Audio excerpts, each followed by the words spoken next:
कोई सवाल किसी का, एनी क्वेश्चन, कोई कन्फ्यूजन हो जो अभी तक पड़ा है, क्योंकि आज के लेक्चर के बाद चीज़ें टोटली चेंज हो जाएंगी। हम टूल्स तकरीबन बना चुके होंगे, तो आज के बाद चीज़ें बहुत सिंपल आगे चलेंगी। आज के लेक्चर के बाद, आज के लेक्चर में कुछ और चीज़ें डिराइव करनी है हमने, और वो बड़ी की पॉइंट्स हैं। मुख्तलिफ मॉडल जब हम बनाते हैं तो मुख्तलिफ जो डिराक, जो फर्मियॉन्स होते हैं, जो स्पिनर्स होते हैं, उनको किस तरह जोड़ा जाता है, वो फिर हम पढ़ेंगे उसके बारे में आज।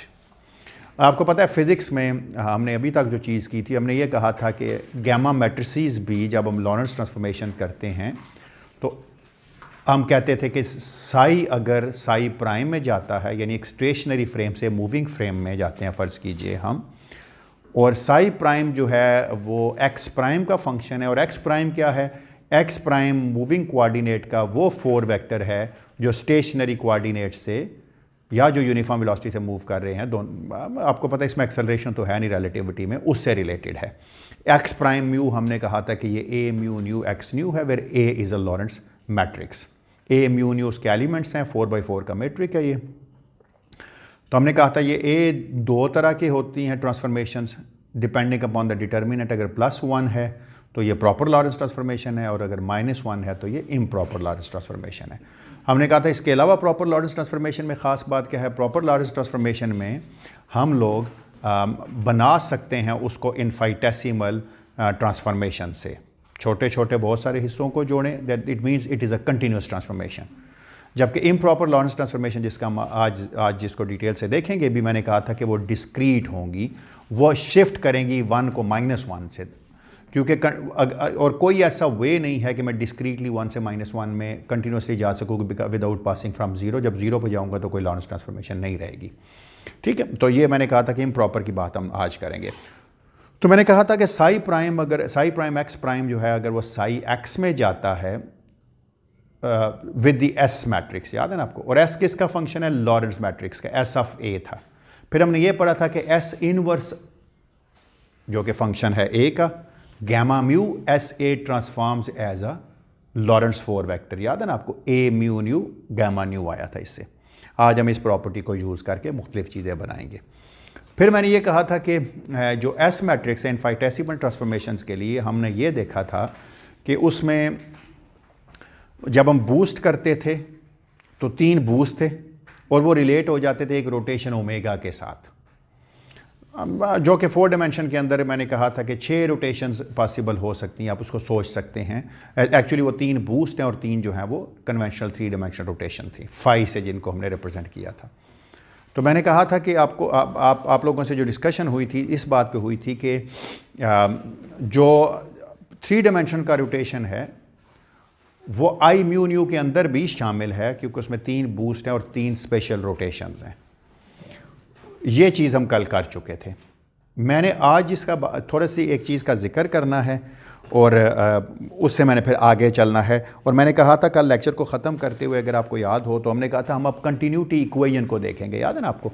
हमने कहा था हम देखेंगे कि कंटिन्यूटी जो करंट है वो कैसे ट्रांसफॉर्म होती है, और क्या जो कंटिन्यूटी इक्वेशन है d/dx म्यू जे म्यू जो है, क्या वो कोवेरिएंट है या नहीं है, क्या उसकी फॉर्म प्रिजर्व रहती है या नहीं रहती, ये फिर हमने आज के लेक्चर में देखना है।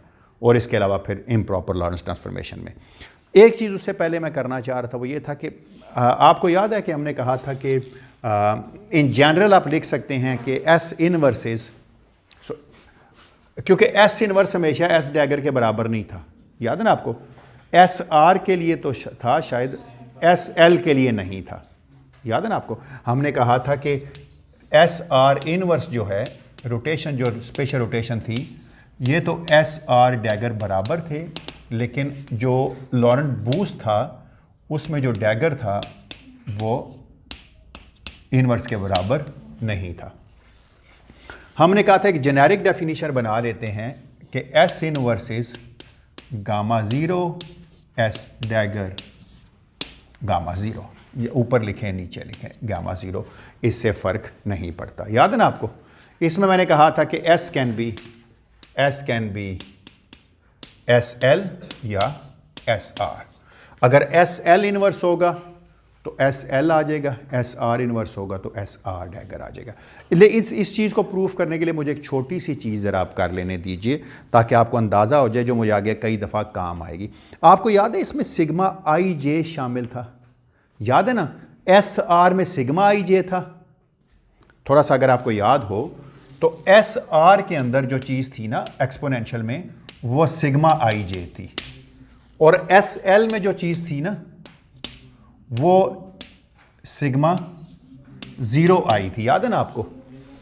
मैं क्यों ना एक काम करूं कि मैं सिग्मा एक चीज़ प्रूफ करूं, ये वाली, what is gamma zero with sigma I J. इसका ज़रा कम्यूटेशन निकाल लूँ। क्यों? अगर ये मैं निकाल लूँ तो मुझे पता है कि एस आर आई जे में जितने भी सिग्मा आई होंगे, अगर ये कम्यूट करते हैं, अगर ये कम्यूट करेंगे तो गैमा ज़ीरो इधर चला जाएगा, गैमा ज़ीरो का स्क्वायर 1 हो जाएगा, तो एस आर इनवर्स और एस आर डैगर बराबर होंगे। आप में से मुझे को बता सकते हैं सिग्मा आई जे किसके बराबर है? इसको मैं ऐसे लिख सकता हूँ ना, gamma zero, sigma I J को लिख सकता हूँ मैं iota over 2 gamma I gamma J minus gamma J gamma I. जी जी बिल्कुल। अच्छा, ये तो आपको पता है ना कि आपस में एंटी कम्यूट करते हैं, आई और जे मुख्तलिफ है ना, क्योंकि अगर आई और जे बराबर होते तो ये ज़ीरो हो जाता ना। तो ये बात आप याद रखें ना कि I is not equal to जे है, क्योंकि आई जे बराबर हो तो डायगनल है, और डायगनल एंटी सिमेट्रिक मैट्रिक्स का हमेशा ज़ीरो होता है। It means I can write it as gamma zero iota gamma I gamma J. क्यों? क्योंकि ऐड हो जाना था, 2 टाइम्स था, 2 से 2 कट गया था। इसका मतलब है मैं आयोटा को बाहर निकाल सकता हूं। अब ये कम्यूटेशन लिखना है आपने, ये वाला गामा ज़ीरो गामा आई गामा जे। आपको एक बात पता है कि जो, अगर चाहे तो मैं बड़े आराम से भी लिख सकता हूं। मैं इस कम्यूटेशन को खोल लेता हूं, देखें बड़े आराम से खुल जाएगा कम्यूटेशन, कोई ऐसा इशू नहीं। क्या बनेगा ये? So this is equal to, वैसे आप चाहें तो 2 स्टेप्स में भी कर सकते हैं, आप इसको ऐसे भी लिख सकते हैं, आयोटा गामा ज़ीरो का anticommutation, sorry commutation gamma I के साथ, ये बिल्कुल ऐसे लिखा हुआ है ए का बी सी के साथ कम्यूटेशन। तो क्या होता है, ए बी का कम्यूटेशन, सी बाहर निकल आता है, जो जिधर है वो बाहर निकल आता है, प्लस अगला क्या होगा, plus gamma I gamma zero with gamma J. अच्छा, मैंने इसको कैसे याद रखा हुआ है? मैंने इसको ऐसे याद रखा हुआ है, मैं आपके लिए लिख देता हूँ कि अगर ये कम्यूटेशन हो ना ए का बी और सी के साथ, तो पहले ए बी का लिखा जाएगा कम्यूटेशन, जी जिस तरफ वो ऑपरेटर है ना उधर ही निकलेगा, सी दाईं तरफ है तो दाईं तरफ ही निकलेगा। फिर जो बी बच गया उसको लिख लेंगे, पहले जिधर है उधर ही लिखेंगे, ए और सी का कम्यूटेशन हो जाएगा। यही मैंने चीज़ लिखी हुई है। पर आपने तो मुझे बताया था कि गैमा ज़ीरो हर गैमा के साथ कम्यूट करता है। कम्यूट करता है नहीं करता? कम्यूट करता है नहीं करता? बताएं ना ज़रा। गैमा ज़ीरो कम्यूट करता है या नहीं करता? What is gamma zero gamma J gamma I, क्या होगा?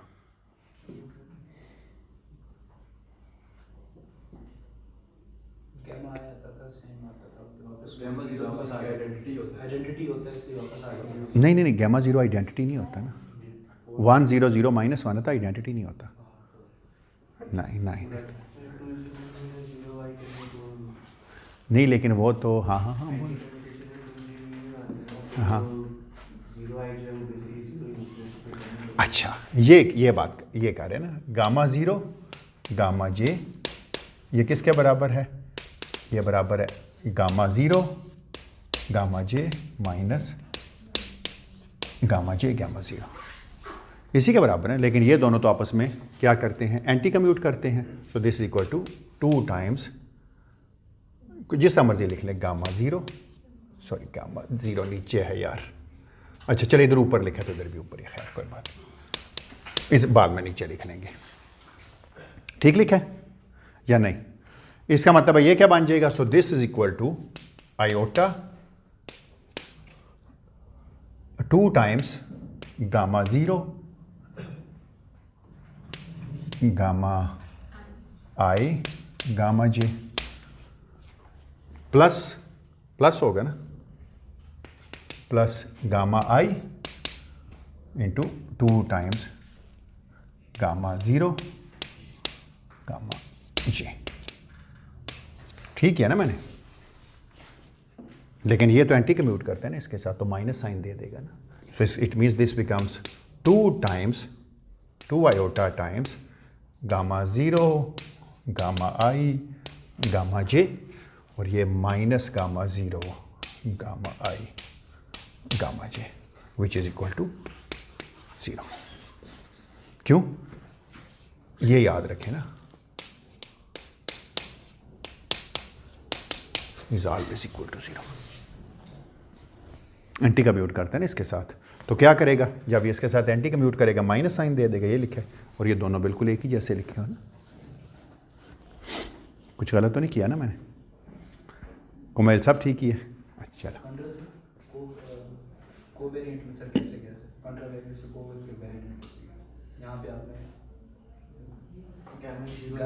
गामा 0 को कोई फर्क नहीं होता ऊपर हो या नीचे हो, 0 कंपोनेंट में कोई कंट्रा को नहीं है, वो है स्पेशल कंपोनेंट्स में, उसे कोई फर्क नहीं पड़ता। ठीक है, तो दिस बिकम 0। इसका मतलब यह है कि अगर एस आर में सिग्मा आई जे है तो सिग्मा आई जे से गामा 0 कम्यूट करता है। अगर गामा 0 उसके साथ कम्यूट करता है तो इसका मतलब है एस आर है, तो इससे एस आर से इधर भी निकल सकता है। यहां से मैं ये नतीजा अखज़ कर सकता हूं वैसे का गामा 0 जो है वो एस आर के साथ कम्यूट करता है।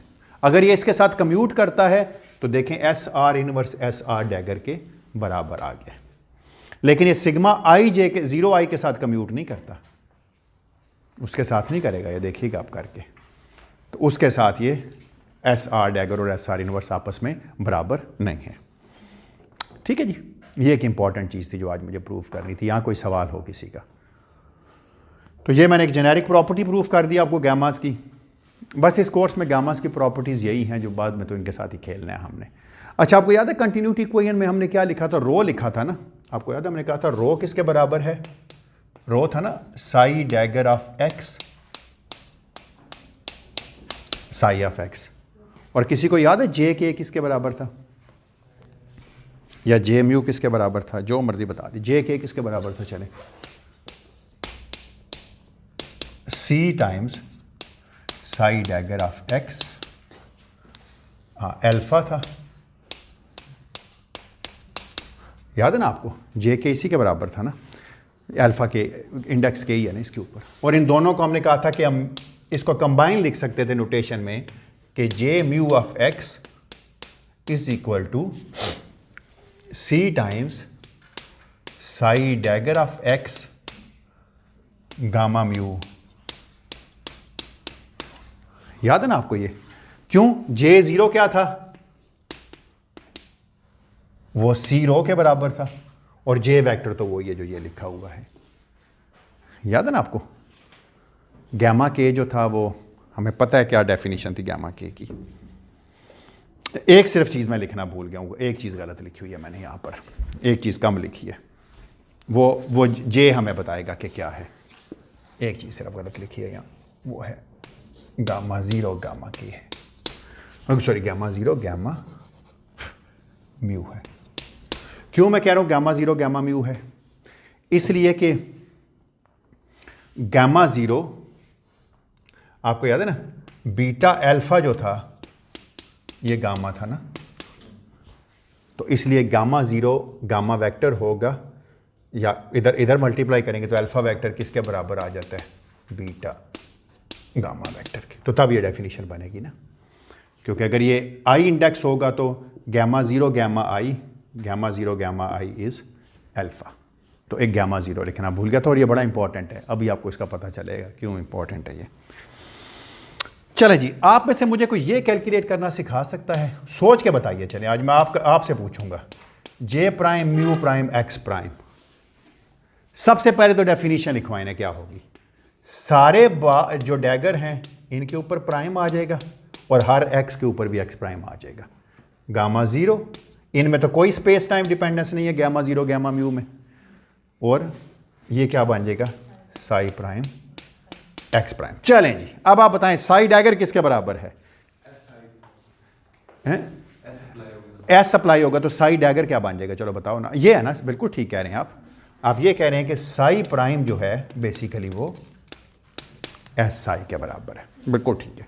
मैं इनवर्स की नोटेशन यूज करूंगा ताकि मुझे पता चल जाए कि कोई बात नहीं, साई डैगर साई इनवर्स के बराबर नहीं भी होगा तो मैं बाद में भी निकाल लूंगा। क्या लिखूं, चलो बताओ। साई डैगर ऑफ एक्स क्या हो जाएगा, शाबाश, बोले बोले बोले। C psi dagger of x, S dagger कर लो, चलो खैर है, पहले एस डैगर लिख लो, कोई बात नहीं, यही बनेगा ना, जब इसका डैगर लेंगे तो ये भी मैट्रिक्स है, ये भी मैट्रिक्स है, और याद है एस ए का फंक्शन है, ये बात याद रखनी है आपने, S is a function of Lawrence matrix है ना, ठीक है ना। अच्छा, गामा ज़ीरो गामा म्यू, इसकी जगह क्या लिख सकता हूं, शाबाश, वेरी गुड। आप कोई सजेशन देंगे क्या करूं? हाँ, मैं काम करता हूं, क्यों ना यहां पर इस जगह पे गामा ज़ीरो इंसर्ट कर दूं, क्योंकि गामा ज़ीरो का स्क्वायर तो 1 है ना, तो क्या बन गया ये, so this becomes C times psi dagger of x gamma zero S dagger gamma zero gamma mu S psi of X. ठीक होगी बात या नहीं, क्यों भाई, सब ठीक हो गया? अच्छा, चलो अच्छी बात है, अगर आप कह रहे हैं कि ठीक है तो फिर तो कोई इतराज़ ही नहीं रह गया ना। अच्छा चलें,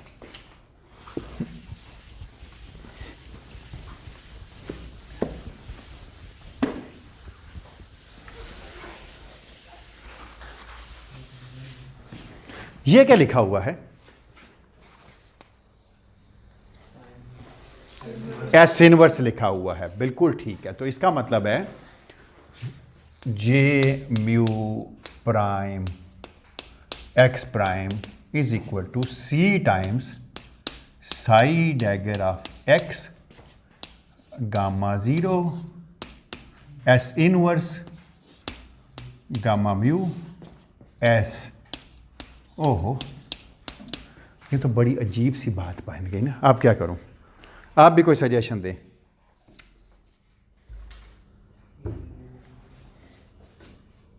ये किसके बराबर था, शाबाश, वेरी गुड, ये बराबर था A mu nu gamma nu के। याद है ना आपको, S of A inverse gamma mu S of A is this transforms as a 4 vector under Lorentz transformation. याद है ना आपको? तो क्या आंसर आ गया इसका, a mu nu c times psi dagger of x gamma zero gamma nu. ओहो, ये क्या बन गया, ये क्या लिखा हुआ है सारा,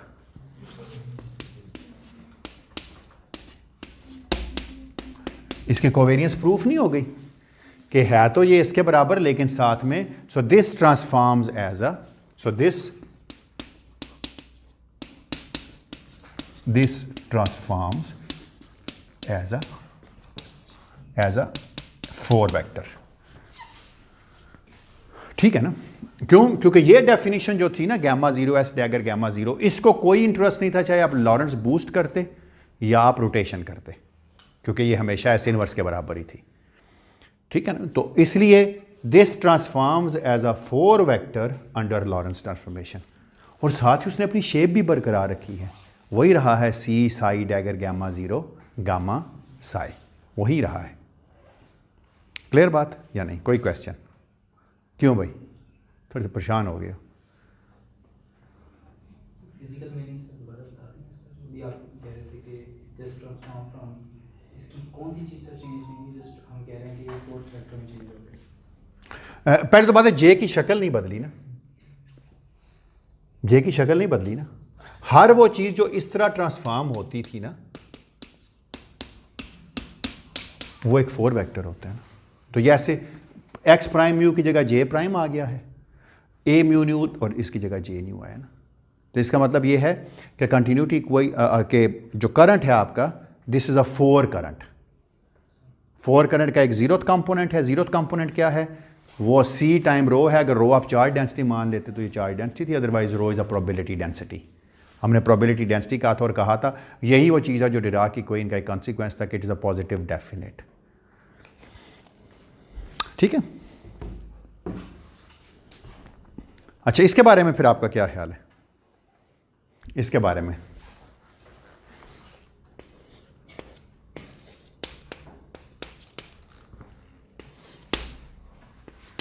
याद है ना, कंटिन्यूटी इक्वेशन 0 थी। क्या ये ट्रांसफॉर्म, क्या ये चीज ठीक है या नहीं है जी?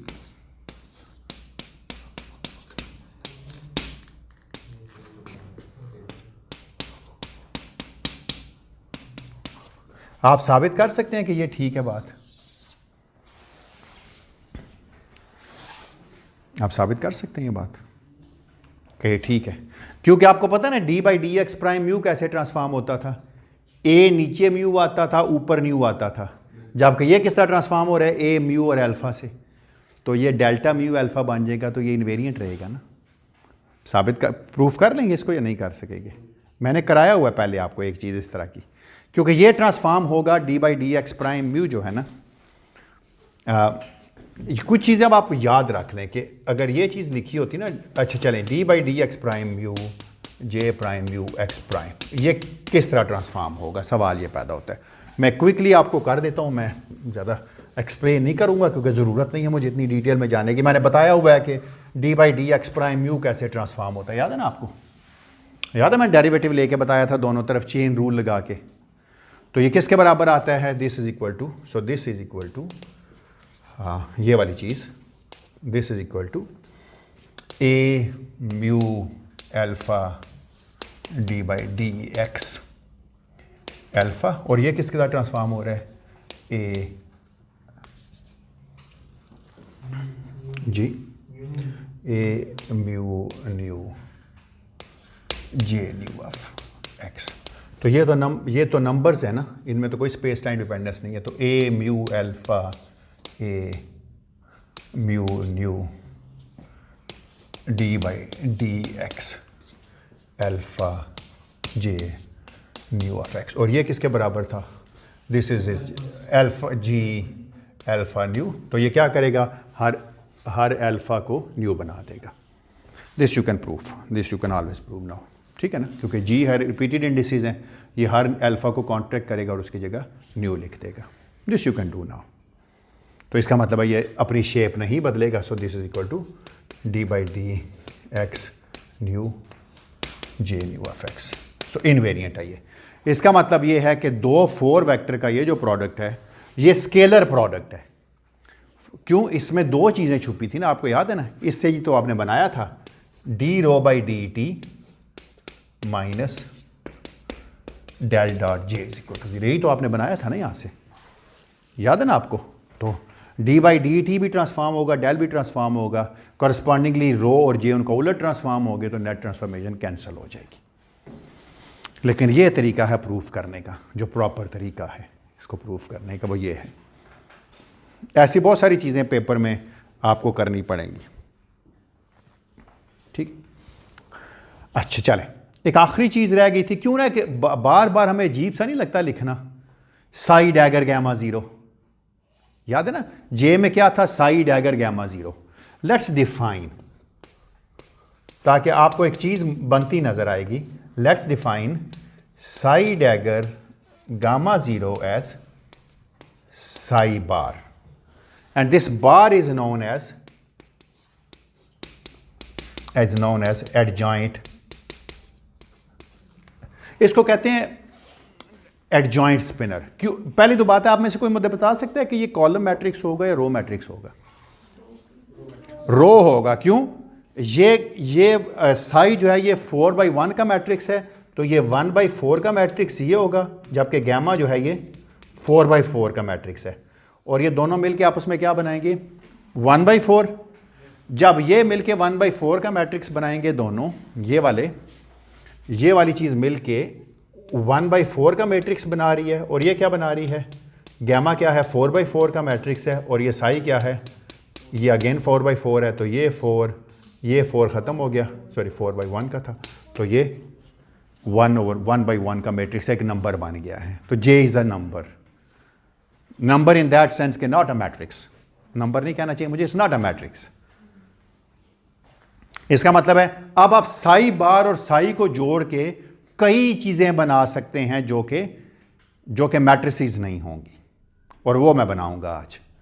यहां तक अगर किसी का कोई क्वेश्चन है तो प्लीज़ पूछ लें। इनवेरियंस चेक करने के लिए सिर्फ इतना काफी है कि मतलब ये प्रूव कर दें कि नंबर है मैट्रिक्स नहीं है, तो वो स्केलर नहीं, कोवेरियंस चेक की है हमने, इनवेरियंस नहीं चेक की। कोवेरियंस चेक किया कि ये अपनी शेप भी बरकरार रखती है और it transforms as a 4 vector. Even though ये मैट्रिक्स नहीं है, लेकिन एक 4 वेक्टर जरूर है और it transforms as a 4 vector. यानी एक्स प्राइम म्यू की अगर ट्रांसफॉर्मेशन देखें या जे प्राइम म्यू की ट्रांसफॉर्मेशन देखें, दोनों की ट्रांसफॉर्मेशन में कोई फर्क नहीं है, दोनों ट्रांसफॉर्म हो रहे हैं as A mu nu times the 4 vector. क्यों? क्योंकि ये मैट्रिसेस से मिलकर एक नंबर बना था, जबकि एक्स म्यू एक वैसे ही 4 वेक्टर था, तो ये भी एक 4 वेक्टर है। जैसा मर्जी इसकी शेप थी, it transformed as a 4 vector. तो इनवेरिएंट नहीं है, ये ट्रांसफॉर्म हुआ है एक फ्रेम से दूसरे फ्रेम में, तो ये बदला है। जे चेंज हुआ है जब आप एक फ्रेम से दूसरे फ्रेम में गए हैं, लेकिन जो फ्लो ऑफ जे है, कंटिन्यूटी इक्वेशन है, वो चेंज नहीं हुई, वो जो है वही रही। अगर एक फ्रेम में कोई चीज़ कंटिन्यूटी है, तो अगर वो दूसरा फ्रेम रिलेटिविस्टिकली मूव करने वाले में जाएंगे, दोनों में फ़र्क होगा, दोनों के 4 डेरिवेटिव भी बदलेंगे, लेकिन जितने 4 डेरिवेटिव बदलेंगे उस हिसाब से जे भी बदलेगा कि नेट चीज़ जो है वो कंजर्व रहती है। आपको याद है एक का टी प्राइम भी बदलता था, दूसरे का एक्स प्राइम भी बदलता था, तो अगर उसका टी प्राइम और एक्स प्राइम बदला है तो डी/dt और डी/dy एक्स प्राइम भी बदलेगा, सिमिलरली जे भी बदलेगा। वो सारे बदलाव आपस में मिलके एक स्केलर क्वांटिटी, एक को इनवेरिएंट बनाएंगे। So this is a scalar, and scalars की खूबी क्या है? उनको आप एक फ्रेम से दूसरे फ्रेम में ले जाएं, वो तब्दील नहीं होते। This is the remarkable result. Probability भी चेक करनी चाहिए कि किस तरह से ट्रांसफॉर्म होगी ना, वो तो साई डैगर साई है ना, वो तो ये तो एक नंबर ही है ना। ये नहीं होगी, एस इनवर्स एस बन जाएगा ना, S inverse S is 1, S dagger S. अगर एस यूनिटरी है तो 1 होगा, अगर यूनिटरी नहीं है तो -1 होगा, देख लेंगे। वो जनरल नहीं कर सकते ना, एस इनवर्स एस फिर बताना पड़ेगा कि बूस्ट के लिए है। हाँ, वो हम अभी लिखेंगे तो एक प्रॉपर जान छूट जाएगी, देखिएगा उससे। हम ट्रांसफॉर्म करेंगे, प्लस माइनस साइन के साथ ही बदलेगा, बाकी कुछ नहीं होगा।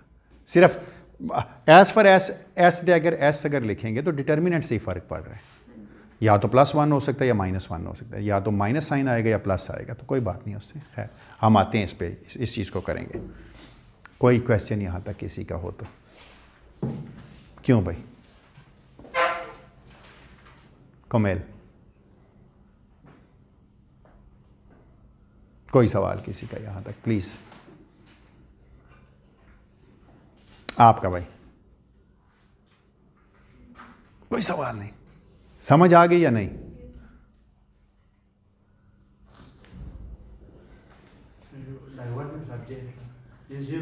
डाइवर्जेंस, 4 डाइवर्जेंस, 3 नहीं, 4 वाला। 3 तो ये होता है ना, डाइवर्जेंस तो आप इसको कहते हैं ना, ये 4 डेरिवेटिव है, स्पेस टाइम डेरिवेटिव। ये चीज़ नहीं बदलेगी, d/dt माइनस डेल डॉट जे। d/dt बदल जाएगा d/dt प्राइम में, रो भी बदल जाएगा रो प्राइम में, डेल भी बदल जाएगा डेल प्राइम में, जे भी बदल जाएगा जे प्राइम में, लेकिन इस तरह बदलेंगे सारे कि डी रो ये बराबर ही रहेगा d/dt minus del. Stationary frame की कंटिन्यूटी इक्वेशन और मूविंग फ्रेम की कंटिन्यूटी इक्वेशन सेम रिजल्ट देंगी, उस बशर्ते कि उस मूविंग फ्रेम में सारी चीज़ें मूविंग फ्रेम की यूज़ करें, स्टेशनरी फ्रेम में सारी चीज़ें स्टेशनरी फ्रेम की यूज़ करें। सर रो को भी इसी तरह चेक कर सकते हैं, वो भी हम करेंगे। अभी हम सारा कुछ करेंगे, फिक्र ना करें। एक आखिरी चीज़ कर लें, उसके बाद बहुत चीज़ें चेक होंगी। डोंट हाँ, कंटिन्यूटी कोई तो स्केलर है ना, नहीं इसमें तो कोई इंडेक्स है ही नहीं ना।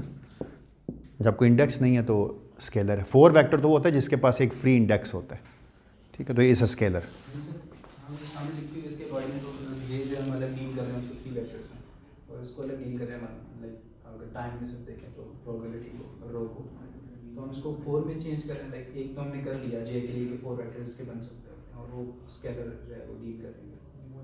ये पूछ रहे हैं कि यही सवाल मेरा भी है कि ये 4 सारे जो हैं वो 4 वेक्टर्स में देख रहे होंगे, 4 वेक्टर्स में देख रहे होंगे पूरी कॉन्टिन्यूटी इक्वेशन को। मैं समझा नहीं, कंटिन्यूटी इक्वेशन तो है ही ये, सर इसको हम 4 वेक्टर में देख रहे होंगे। ये है ही 4 वेक्टर। इसमें एक टाइम है, एक स्पेस है, रिलेटिविस्टिक इक्वेशन है, तो ये अलग हो ही नहीं सकती। अलग अलग देख रहे हैं, टाइम प्रोबेबिलिटी के लिए है और स्पेस डिपेंडेंट है आपका जे। हाँ हाँ, अभी हमने सर अलग अलग नहीं देखा, अब हमने नहीं अलग अलग ही देखा है ना। म्यू की जगह 0 पुट करें तो ये d rho by D t आ जाएगा, और म्यू की जगह आई पुट करें तो डेल डॉट जे होगा। तो ये इस इक्वेशन का इसका ये कॉम्पैक्ट वर्जन है ना लिखा हुआ। इस 2 टर्म्स को हमने रिलेटिविस्टिक नोटेशन में एक ही टर्म की फॉर्म में लिख लिया है। अगर म्यू की जगह 0 पुट करेंगे तो ये D G J 0 by D x 0 होगा। एक्स 0 सी टी के बराबर है, उसका सी और जे 0 का सी कट जाएगा आपस में, प्लस वो रो ही बनता है, plus D by D x vector J vector. तो ऊपर और नीचे इंडेक्स हैं तो एक कंट्रा है, को है, जब को बनाएंगे तो माइनस डेल डॉट जी आ जाएगा। इस इक्वेशन को ये लिखा हुआ है आसान में, यही तो रिलेटिविटी का फ़ायदा, वरना तो सारी यही तो चीज़ है जो पहले लेक्चर से लेके चल रहे हैं कि हर चीज़ को रिलेटिविस्टिक नोटेशन में लिखें। तो ये बिल्कुल नहीं है इलादा देखने वाली। रिलेटिविटी में आप स्पेस टाइम को जुदा कर ही नहीं सकते। अगर आपने कर दिया तो रिलेटिविटी नहीं रही तो लॉरेंस ट्रांसफॉर्मेशन की सेंस ही कोई नहीं रहेगी। सर हमारा कॉन्सेप्ट ये है कि अगर कोई चीज़ स्केलर हो तो उसके कंपोनेंट्स नहीं होते, लाइक वेक्टर कंपोनेंट्स नहीं होते। तो जैसे भी हमने देखा कि ये 1 क्रॉस 1 है ना, नंबर है, मैट्रिक्स है, मैट्रिक्स नहीं है, मैट्रिक्स नहीं है। तो अगर वो 1 क्रॉस 1 है तो फिर उसके हम लाइक 4 कंपोनेंट्स कहाँ से लाएंगे जिसके साथ हम उसका डेरिवेटिव लेंगे एंड स्टफ। किसी चीज़ का 1 क्रॉस 1 होने का मतलब ये कतई नहीं है कि वो 4 वेक्टर नहीं हो सकता। x is a 4 vector, x is a 4 vector. उसको तो हम ऐसे देखते हैं ना, ct x y z। इसको भी इसी तरह देखते हैं ना, मैंने यही तो कहा था कि J0 इज सी रो और J vector is C psi dagger alpha के साई। तो अभी भी तो वही कह रहे हैं ना। J1 क्या होगा, c psi dagger alpha 1 psi. J2 क्या होगा, c psi dagger alpha 2 c. तो कोई प्रॉब्लम नहीं। मैट्रिक्स फॉर्म में कभी भी नहीं लिखते एक्स को, एक्स को कभी भी कॉलम नहीं लिखते। वो तो जब ट्रांसफॉर्म करते हैं तो लिखते हैं, वरना तो लिखते ही नहीं है कॉलम। तो इसको भी जस्ट ट्रांसफॉर्म करते हैं। हाँ, इसको भी ऐसे ही लिखेंगे बिल्कुल। J0 prime, J1 prime, J2 prime, J3 prime, इधर कोई मैट्रिक्स, फिर इधर J0 J1 ऐसे कर। यही तो हमने प्रूफ किया ना, यही तो प्रूफ किया था कि ए म्यू न्यू जे न्यू के बराबर। तो वो तो कोई फ़र्क नहीं, 4 वेक्टर है। किसी चीज़ का मैट्रिक्स ना होना कतन ये नहीं साबित करता कि वो 4 वेक्टर नहीं है, बिल्कुल भी नहीं। 4 वेक्टर के लिए मैट्रिक्स होना जरूरत नहीं। इसका मतलब है J0 इस तरह ट्रांसफॉर्म होगा, J1 इस तरह होगा, J2 और J3 सारे ट्रांसफॉर्म हो जाएंगे इस मैट्रिक्स से। डिपेंड करता है आप रोटेशन लेते हैं, बूस्ट लेते हैं। ठीक है, और कोई सवाल? शाबाश, और कोई सवाल? रिलेटिविस्टिक नोटेशन की जब आप बात कर रहे होते तो फिर आप स्पेस टाइम मिलादा, फिर तो रिलेटिविटी कोई नहीं रहेगी ना। तो बेसिक अजम्पशन ही तो यही है कि जी स्पेस टाइम एक ही चीज़ है, इलाज जुदा जुदा नहीं है। आप और आपकी कंटिन्यूटी इक्वेशन यही बताती है आपको कि डेल डॉट जे अगर 0 नहीं है तो कोई ना कोई और चीज़ है जो उसको कंपनसेट कर रही है। ये 4 फ्लो 0 है, D rho by D T minus del dot J. ठीक है, और कोई सवाल आपका? कोई सवाल नहीं? मैं तो पूछूंगा पेपर में, ये बात आप याद रखिएगा। और जो मैं पूछूंगा वो ऐसे ही होंगे सवाल, जिस तरह की हम यहाँ नहीं चीज़ें कर रहे, बिल्कुल ऐसे ही लगेगा आपको कि ये हमने क्लास में चीज़ें की हुई हैं, ठीक है, तो ये मैं करूँगा आपके लिए।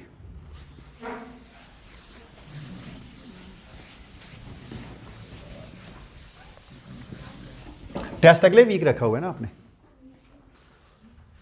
या जुमे को रखा हुआ है इसको?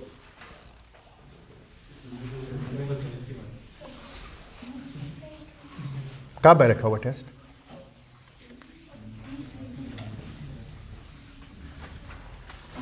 चले बता दीजिएगा जब भी है।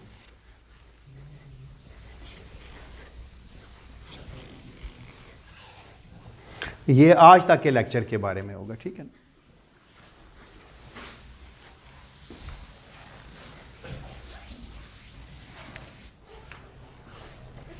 अभी भी अगर कोई कंफ्यूजन है तो प्लीज पूछ लें। और नंबर को सर 1 by 1 है और उसके 4 कंपोनेंट्स हैं। तो 1 by 1 के तो x क्या होता है? सर उसके होते हैं, लेकिन वो 1 क्रॉस 4 होता है। नहीं नहीं नहीं नहीं नहीं, x0 x1 x2 x3 column, वो वेक्टर थोड़ा है, वो तो कॉलम इस दरम्यान में कॉमा लगा हुआ, मैट्रिक्स तो नहीं है वो मैट्रिक्स तो नहीं है, और ट्रांसफॉर्म होता है एज अ 4 वेक्टर। सर तो नंबर ट्रांसफॉर्म हो रहा है 4 वेक्टर। नंबर नहीं है, स्पेस टाइम का फंक्शन है, मैट्रिक्स नहीं है, नंबर नहीं है, स्पेस टाइम का फंक्शन है, मैट्रिक्स नहीं है, मैट्रिक्स नहीं है वो। मैट्रिक्स ना होना किसी बात का ये थोड़ा कहता है कि आप ट्रांसफॉर्म ही नहीं कर सकते उसको। स्पेस टाइम का फंक्शन है, नंबर नहीं है वो। साई फंक्शन ऑफ एक्स है, साई डैगर भी फंक्शन ऑफ एक्स है, एक ही स्पेस टाइम पॉइंट पे है, लोकल है। लोकल का मतलब ये है कि they are local in space time. जब वो लोकल इन स्पेस टाइम है तो they will transform from one frame to the other frame, ठीक है। तो ये बिल्कुल भी कोई ऐसी बात नहीं है कि किसी का जो है ना वो हाँ ट्रांसफॉर्म होना जो है ना वो ये किसी का मैट्रिक्स ना होना ये कतई नहीं बताता कि वो ट्रांसफॉर्म भी नहीं होगा। अच्छा चल, एक आखिरी चीज़ मुझे आप बताएं, अभी मैंने लिखा है ना साई बार एक्स,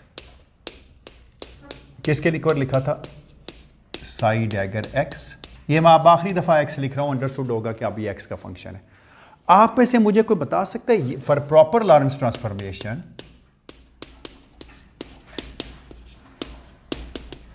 ये किस तरह ट्रांसफॉर्म होगा, ये किसके बराबर होगा? अभी पता चलता है, ये इसके बराबर होगा।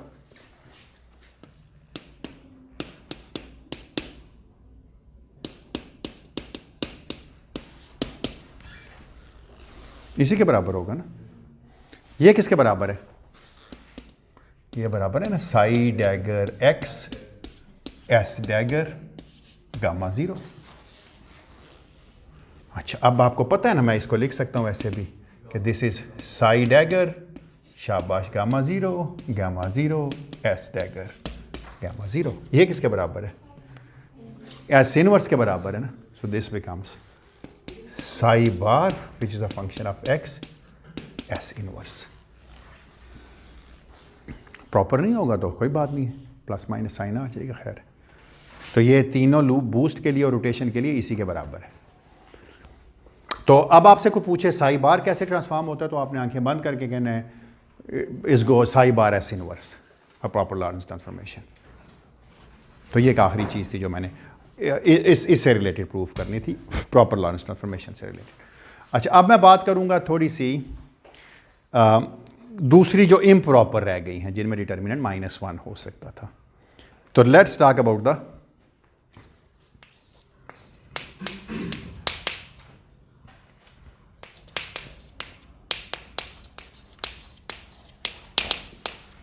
जिसको मैं कहूंगा स्पेस रिफ्लेक्शन है।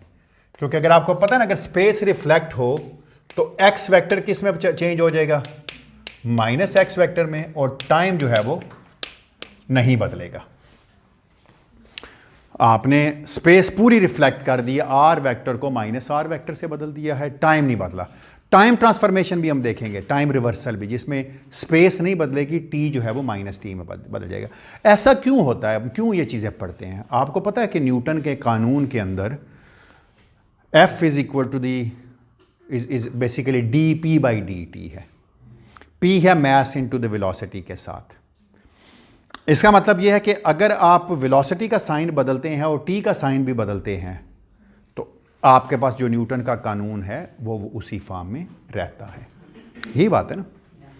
इसका मतलब न्यूटन के कानून में आपने देखा था कि अगर T को -T से बदलें तो F ही रहता है, तो टाइम रिवर्सल है।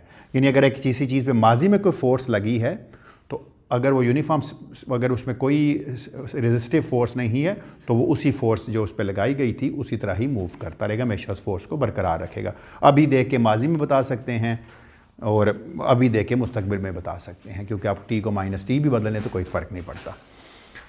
लेकिन स्पेशल रिफ्लेक्शन में इसको कहते हैं space reflection, and this is known as a parity transformation in particle physics. बिल्कुल वही बात मैं आपको याद है कि हमने थोड़ी देर पहले ही किया था कि एस इनवर्स ऑफ ए, मैं दोबारा आपके लिए डेफिनेशन लिखता हूँ, हम इस इक्वेशन को दोबारा देखेंगे ज़रा। S inverse of a gamma mu S of a किसके बराबर था? हम इसको अभी भी वैलिडेट करेंगे, a mu nu gamma nu इसके लिए। अच्छा, आपको पता है ना इसके लिए ए म्यू न्यू बड़ा आसान है, सिर्फ x को -x में बदलना है। कोई बता सकता है क्या होगा? पहले तो बड़ा कॉम्प्लिकेटेड था ना। ए म्यू न्यू क्या हो सकता है? आपको क्या लगता है ये क्या हो सकता है जिसमें वक्त ना बदले? शाबाश, सिर्फ और सिर्फ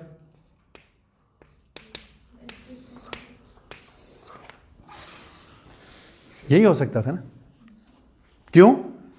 टी नहीं बदला इसने, x को -x, y को -y, z को -z में। ये बिल्कुल ऐसी है जैसे जी म्यू न्यू होता था, याद है ना आपको, है ना? बिल्कुल वैसे ही है मीट्रिक टेंसर की तरह। कि इसका मतलब है कि अगर एक इम्प्रॉपर लॉरेंस ट्रांसफॉर्मेशन होगी, पैरिटी होगी, तो a mu new becomes G mu new. बस आसान से बात है। हम यूजुअली ना इसको लिखते होते हैं।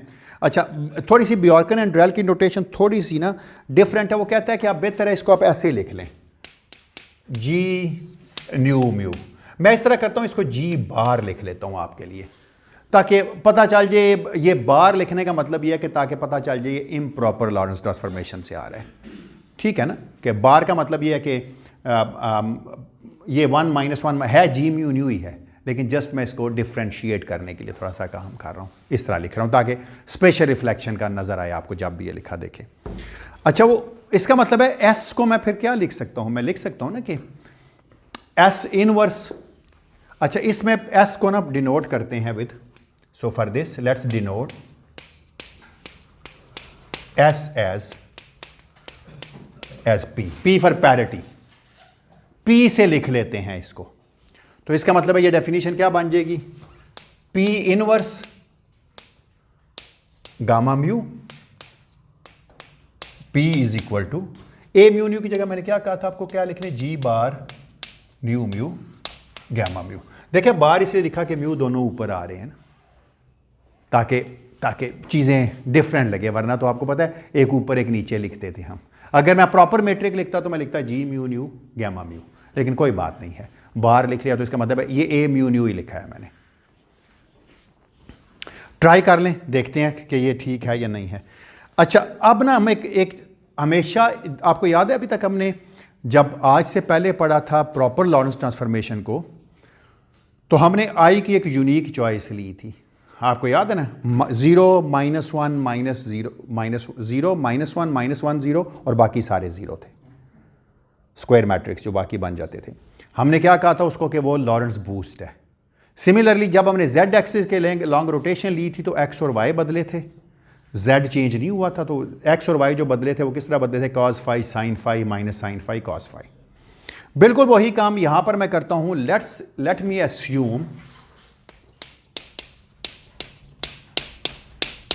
कि जो पैरिटी है let's me that is defined as e to the power iota phi times gamma 0। मैं देख लूँ इसका साइन, खैर मैटर नहीं करेगा, फाई का कोई भी साइन हो, गामा 0 नीचे लिखें ऊपर लिखें, हर फर्क नहीं पड़ता, लेकिन मैं भी ऑर्कन के साथ कंसिस्टेंट रहना चाहता हूँ। क्या मतलब है इसका कि हम पी को कुछ भी चूज कर सकते थे। मैंने कहा पी गामा 0 भी हो सकता है। आप कहते हैं नहीं यार, साथ में एक फेज भी आ सकता है। क्यों? ऐसे भी तो होता है कि चीज़ रिफ्लेक्ट हो तो साथ में उसका फेस बदल जाए। फेस से तो कोई फ़र्क नहीं पड़ता ना उससे, तो वो तो कोई चीज़ है साथ में। एक ना phi is not a function of x and t, phi is a number जी। अच्छा हम ये अगर ये इसका सोल्यूशन है, अगर पी ठीक है ये, तो इसका मतलब है इस इक्वेशन को सेटिस्फाई करेगा ना। आप में से मुझे को बता सकता है पी का इनवर्स क्या होगा? सबसे पहले तो मुझे को ये दे के बताया ना, व्हाट इज पी इनवर्स। वो लिखा हुआ है पी। एग्जैक्टली, शाबाश। सारे एक्सपोनेंशियल्स में नेगेटिव आ जाता है, गामा जीरो का इनवर्स गामा जीरो के बराबर ही होता है। शाबाश, बिल्कुल ठीक है। अब आप इस डेफिनेशन को लिखवाएं जरा मुझे, क्या बनेगा? E to the power minus iota phi, left hand side को देखें, मैं सिर्फ ए के लिए प्रूफ करूंगा, gamma zero gamma mu e to the power iota phi gamma zero. अच्छा आयोटा फाई तो नंबर है ना, इसको तो बाहर निकाल लेता हूं ना मैं, तो क्या बन गया? ये बन गया gamma zero gamma mu gamma zero. अच्छा ज़रा देखिए, अगर म्यू ज़ीरो हो, for mu is equal to zero, यानी क्या मतलब है इसका? ज़ीरोथ कंपोनेंट, तो ये चीज़ क्या बन जाएगी? लेफ्ट हैंड साइड क्या बन जाएगी? गामा ज़ीरो के बराबर आ जाएगी। Gamma zero gamma zero gamma zero, तो फ़र्क नहीं पड़ता जिधर मर्जी लिखे हो, तो ये गामा ज़ीरो के बराबर है। ज़रा राइट हैंड साइड देखें क्या बनती है? जी bar new zero gamma zero. ओहो, जी न्यू जीरो किसके बराबर है? ये तो एक ही वक्त एग्जिस्ट करेगा ना जब न्यू जीरो के बराबर होगा, तो ये किसके बराबर आ गया? G bar zero zero gamma zero, तो this is equal to gamma zero. कोई फर्क नहीं पड़ता, कोई फर्क नहीं पड़ा। क्यों? इसका मतलब है लेफ्ट हैंड साइड और राइट हैंड साइड बराबर है। आप म्यू की जगह वन डालें, जब वन डालेंगे तो क्या आएगा? Gamma zero gamma one anti commute करते हैं ना, तो माइनस साइन आ जाएगा। सिमिलरली यहां पर भी वन वन डालेंगे तो माइनस आएगा। तो this is perfectly fine choice. ये जो तुक्का हमने मारा था ये बिल्कुल ठीक है, ये चल गया है। इसका मतलब है जो पैरिटी की ट्रांसफॉर्मेशन है वो ये है कि parity is defined as gamma zero. Parity का ऑपरेटर है ना, सारी चीजें ऑपरेटर है, एस इज एन ऑपरेटर। याद है ना, मैंने शुरू में कहा था कि अगर ये ऑपरेटर्स हैं तो सारे ऑपरेटर्स हैं ना। पैरिटी ऑपरेटर क्या करता है? पैरिटी ऑपरेटर स्पेस रिफ्लेक्ट करता है। इसकी फॉर्म क्या है? It is equal to gamma zero time some phase. अच्छा मैं थोड़ा सा फेस के बारे में बताना चाह रहा हूँ आपको, वो यहाँ से आपको पता चल सकता है। आपको पता है ना, फाई अगर रोटेशन होती तो स्पिन हाफ पार्टिकल में रोटेशन कितनी होती है? इसका मतलब 4 फाई होना चाहिए था ना। तो अगर मैं पैरिटी टू द पावर 4 लूं तो क्या जवाब आएगा? कौन बताएगा? जी जी क्या आएगा? शाबाश, चलें। अगर मैं p टू द पावर 4 लूं तो क्या आएगा? e to the power iota phi to the power 4 gamma, नीचे लिखा हुआ है gamma zero to the power. अच्छा गामा जीरो की 4 पावर्स भी गामा जीरो के बराबर। गामा जीरो स्क्वायर 1 होता है ना, फिर गामा जीरो स्क्वायर 1 है तो 1 के बराबर आ गया। तो क्या आंसर आ गया? It is equal to E to the power iota 4 phi gamma zero square gamma zero square. So this is equal to E to the power iota 4 phi. 4 ये शो कर रहा है कि अगर आप 720 करना पड़ेगा आपको। 4 स्क्वायर मैं करना नहीं चाहता था क्योंकि ये 4 वेक्टर था और 4 वेक्टर में 2 पाई से ट्रांसफॉर्मेशन नहीं होती थी, 4 पाई से होती थी। 720 से चेंज होता है, 360 कोई चीज़ नहीं है स्पिन हाफ पार्टिकल के लिए। लेकिन ये नहीं होगा ना, ये इनवेरिएंट नहीं है। 2 phi is not invariant in for spin half particle, it is 4 phi that is invariant. 360 कोई चीज़ नहीं है, 720।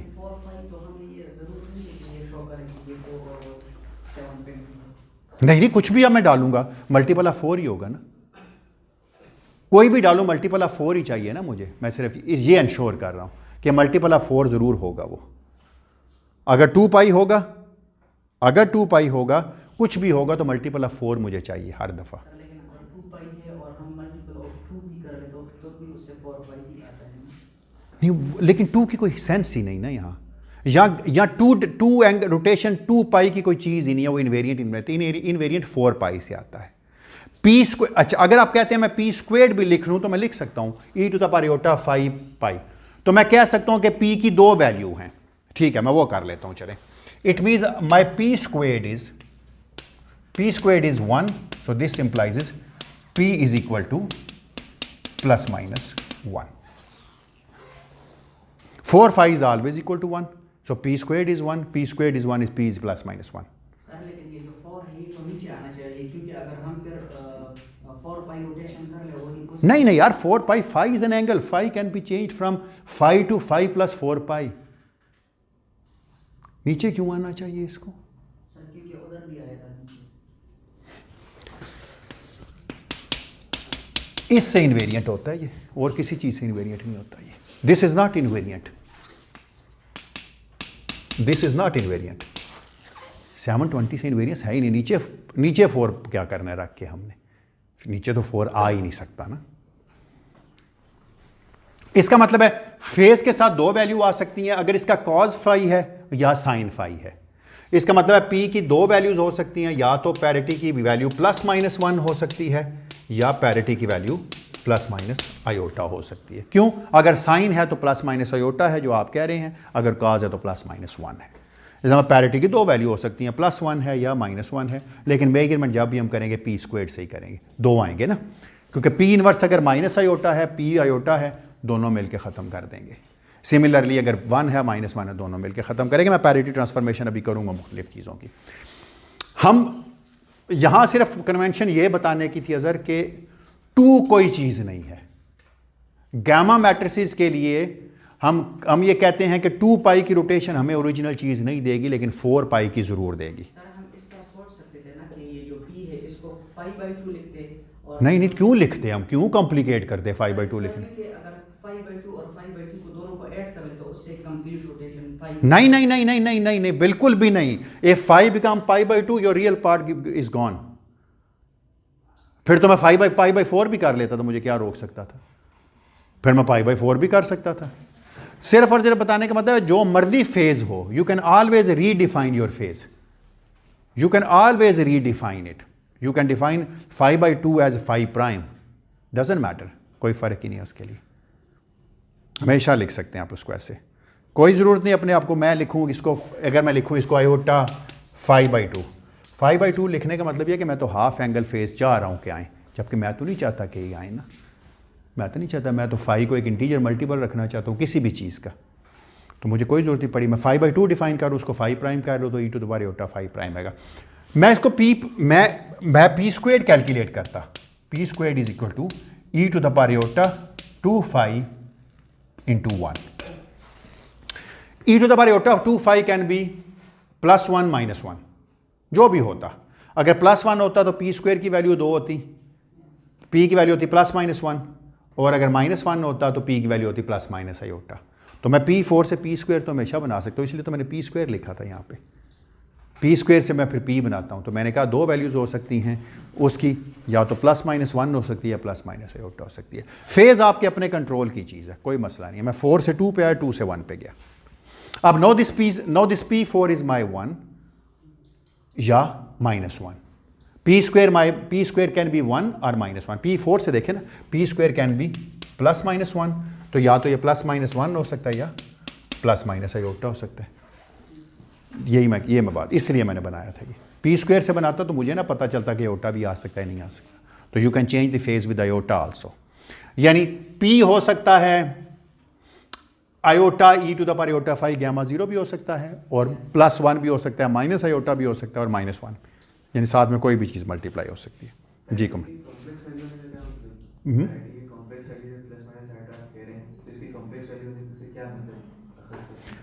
बिल्कुल ठीक है, कोई चीज़ हम अखज़ नहीं करेंगे, इसे एक फ़ेज़ है, एंड ऑफ द डे ये ख़त्म हो जाएगा। क्यों? हम जितनी चीज़ें पढ़ेंगे जाके आप देखिएगा, वो हम उन्हें पैरिटी से ट्रांसफॉर्म करेंगे तो ये अप टू द साइन ही चेंज करेंगे चीज़ों को, up to the sign. Real world की चीज़ें रियल ही रहेंगी। मैं बनाऊंगा ये सारी चीज़ें, आज तो शायद उसका टाइम नहीं बचेगा, अगले लेक्चर में बनेंगे। स्पेसिफिक एंगल हम बताएंगे, जैसे अभी कुछ भी हो सकता है, एनीथिंग जो मर्जी रख लें। मल्टीपल ऑफ 4 है, आपने भी बोला कि चेंज तभी आएगा जब पूरा 4 पाई का रोटेशन होगा। फाई कुछ भी हो सकता है ना, उसमें 4 पाई चेंज करेंगे तो वापस वहीं पहुंचेंगे। फाई कुछ भी हो जाए, पूरा 4 पाई बदलेंगे तो उसी फाई पे वाली जगह पे पहुंच जाएंगे। वो कुछ भी एंगल होगा, कुछ भी हो सकता है। नंबर ही एंगल नंबर होगा या कोई एंगल होगा इसमें? नहीं, ऑसिलेशन में तो एंगल ही होते हैं, नंबर से क्या। जैसे अभी आपने शुरू में बोला था ना कि एज ए नंबर हमने हाँ हाँ हाँ यार, अब तो बड़े हो गए हैं हम, हमें पता है कॉज के आर्ग्यूमेंट में number is an angle. Number मैं हर उस चीज़ को स्पेसिफिक आपने कहा कि 4 इसलिए हम लिख रहे हैं ताकि वो जो इन्होंने क्वेश्चन किया था कि 4 पाई तब ऐड हो तो हम पूरा जो है वो लाइक। नहीं, मैं ये कह रहा था कि मुझे पता है कि 4 पाई की रोटेशन जो है वापस आपको लेके आती हैं, तो मैं पहले P4 कैलकुलेट किया, मैंने P4 से मैंने P स्क्वायर बनाया है। P स्क्वायर कैन बी +-1, इसका मतलब P की वैल्यू क्या हो सकती है, +-1 या +-i। तो इसका मतलब है कुछ भी P के साथ आ सकता था। इसकी आइगन वैल्यू अब देखिएगा, +1 भी हो सकती है, -1 भी हो सकती है, +i भी हो सकती है, अगर ये ऑपरेटर है तो ये मैं कह रहा था, ऑपरेटर ऑपरेट होगा, +-1 में से कोई भी चीज़ दे देगा। जब भी किसी ऑसिलेटिंग चीज़ के आर्ग्यूमेंट होगा तो नंबर, मैं इस नंबर हर उस चीज़ को कहूँगा जो स्पेस टाइम डिपेंडेंट नहीं होगी, वो एंगल हो कुछ भी हो, इट इज़ माई नंबर। अच्छा चलें, एक आखिरी चीज़ हम कर लेते हैं थोड़ी सी आज, वो फिर बाइलिनियर्स तो अगले लेक्चर तक शायद चले जाएं, आज उसको करने का टाइम नहीं मिलेगा। सिर्फ एक छोटी सी चीज़ मैं और कर दूँ आपको, फिर मैं आता हूँ इस पे, और वो ये है कि आप में से मुझे कोई P डैगर कैलकुलेट करके दे सकता है? What is P dagger? e⁻⁻ phi gamma 0 dagger.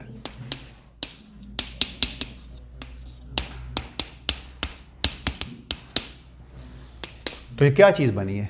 P dagger P inverse के बराबर है। This is a unitary operator. Very good, शाबाश। E phi नंबर है, मैट्रिक्स नहीं है, नंबर है नहीं है, तो कोई फेज है ना कोई भी। अच्छा चलें, एक इंपॉर्टेंट चीज़ है कि Sai prime x prime under parity transformation कैसे जाएगा, कौन लिखवा सकता है? शाबाश। कैसे जाएगा ये पैरिटी ट्रांसफॉर्मेशन में साई प्राइम एक्स प्राइम कैसे जाएगा? अच्छा चलो ठहरो को मेल बताने दो इनको। पहली तो बात है ये इसके बराबर होगा या नहीं होगा, Sai prime minus x vector. अब साई प्राइम कैसे जाएगा?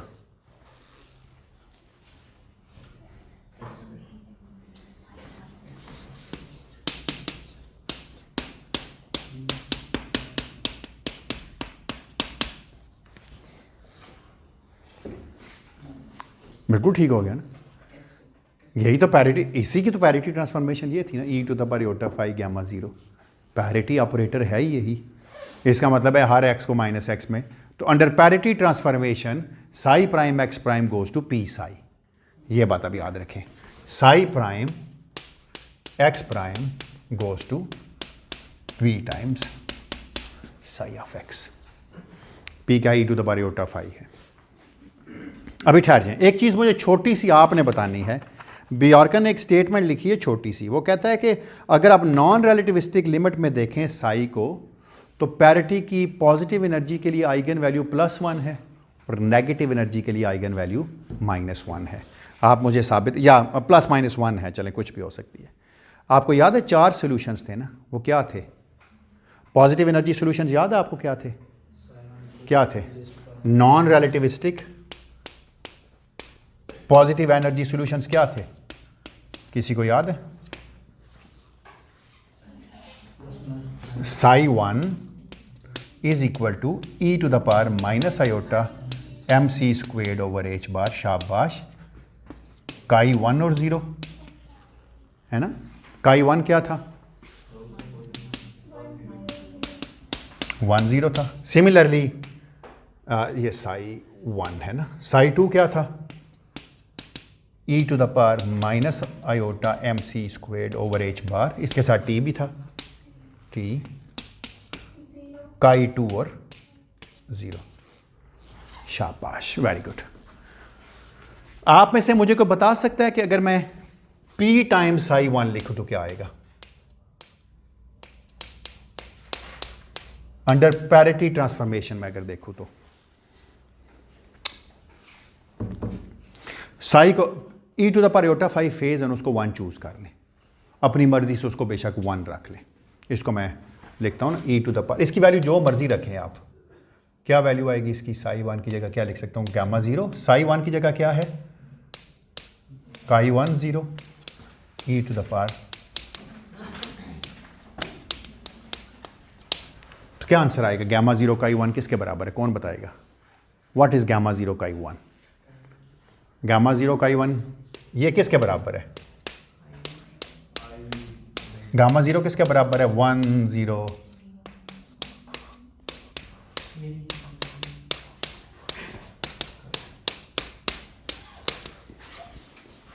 इसका मतलब है जो मर्जी फेज होता, जब पैरिटी ऑपरेटर साई 1 पे लगा है तो इसने e to the power iota 5 या +1 दिया है आपको, और साथ में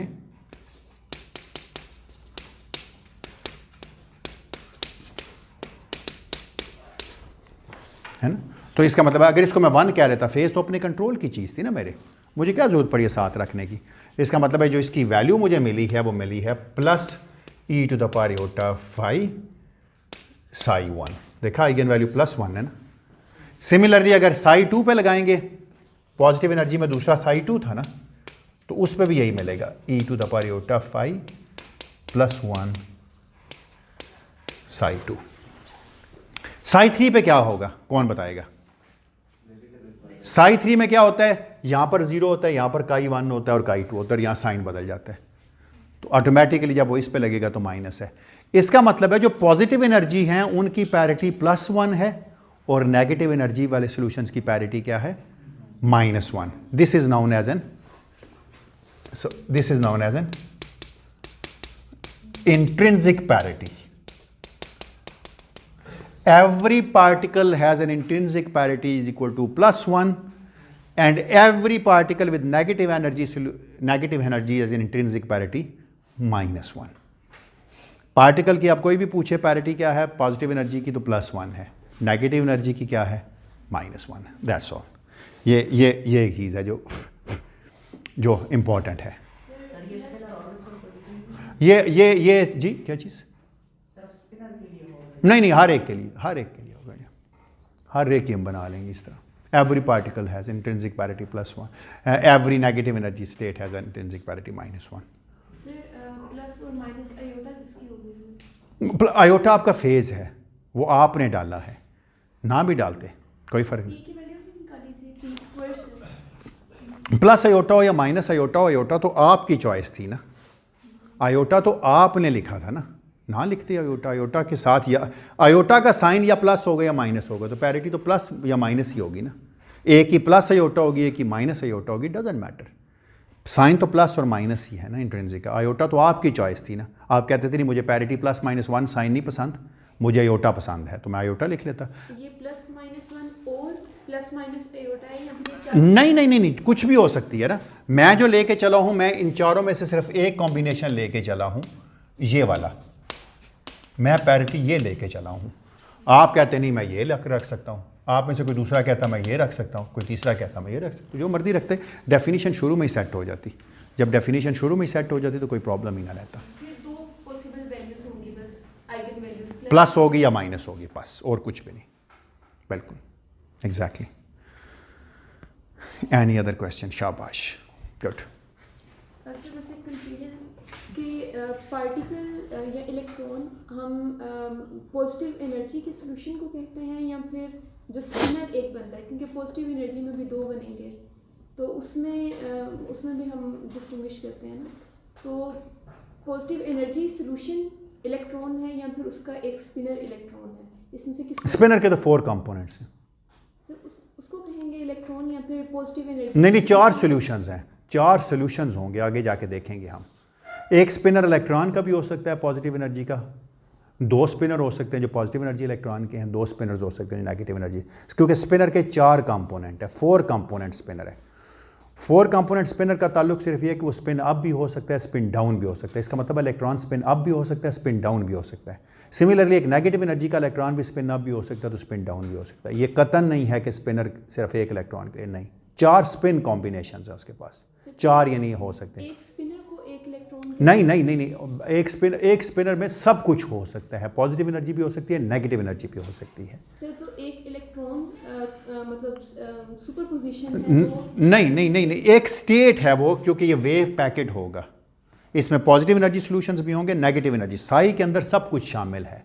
साई के अंदर पॉजिटिव एनर्जी सॉल्यूशंस भी होंगे, नेगेटिव एनर्जी सॉल्यूशंस भी होंगे। It's the combination of both. Sir ऐसे कह सकते हैं कि इलेक्ट्रॉन की जो स्टेट है वो कॉम्बिनेशन सुपरपोजिशन है। इलेक्ट्रॉन कोई चीज़ नहीं है। इलेक्ट्रॉन इन स्टेट में से एक चीज़ है जो इलेक्ट्रॉन है, दूसरी चीज़ नहीं है इलेक्ट्रॉन।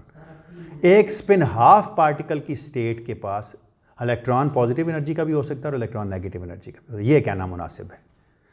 इलेक्ट्रॉन कोई चीज़ नहीं है। इलेक्ट्रॉन ये जो साई आपने लिखा है, इसका एक कॉम्बिनेशन आपको इलेक्ट्रॉन देगा। पॉजिटिव एनर्जी का एक देगा, नेगेटिव एनर्जी का एक से मुराद स्पिन अप स्पिन डाउन 2 हो जाएंगे, दूसरे भी स्पिन अप स्पिन डाउन 2 होंगे। अगले लेक्चर में जब हम सोल्यूशन ऑफ डिराक इक्वेशन करेंगे तो साबित करेंगे कि ये 4 सोल्यूशंस हैं, 2 पॉजिटिव एनर्जी के हैं, 2 नेगेटिव एनर्जी के हैं। पॉजिटिव एनर्जी वालों को अगर हम पॉजिटिव एनर्जी इलेक्ट्रॉन कहेंगे तो नेगेटिव एनर्जी वालों को नेगेटिव एनर्जी इलेक्ट्रॉन कहेंगे। क्या मतलब नेगेटिव एनर्जी इलेक्ट्रॉन को? वो फिजिक्स जब आएगी देखेंगे, अभी तो फिजिक्स क्या है। हाँ, अगर मैंने अभी बताया तो उसमें बड़ी कन्फ्यूजन हो जानी है कि अगर किसी चीज़ के पास नेगेटिव एनर्जी है तो अवेलेबल है तो उसको उसमें गिर जाना चाहिए। इसका मतलब है कोई भी चीज़ स्टेबल नहीं होनी चाहिए। तो इसलिए मैं अभी बात ही नहीं करना चाहता उसकी, वो क्या है, इट्स अ डिज़ास्टर। और कोई सवाल? शाबाश।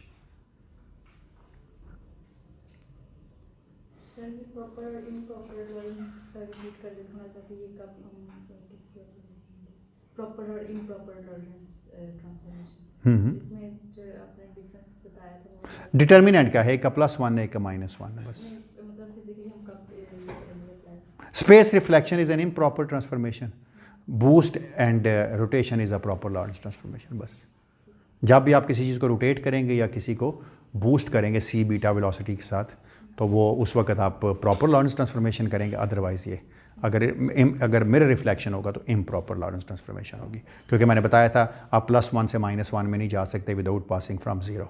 It means you can not define it continuously, you have to define it abruptly. तो ये अब्रप्ट है, +1 को -1, 0 के इधर से 0 के उधर चले गए विदाउट इंक्लूडिंग 0। लेकिन अगर आप इनफाइटेसिमल करेंगे तो आप 0 से ज़रूर गुजरेंगे, और जो ही 0 से गुजरेंगे ट्रांसफॉर्मेशन ख़त्म हो जाएगी। It means there is no way that I can go from 1 to -1 without passing from 0. Therefore, it is an improper transformation. It's a discrete transformation.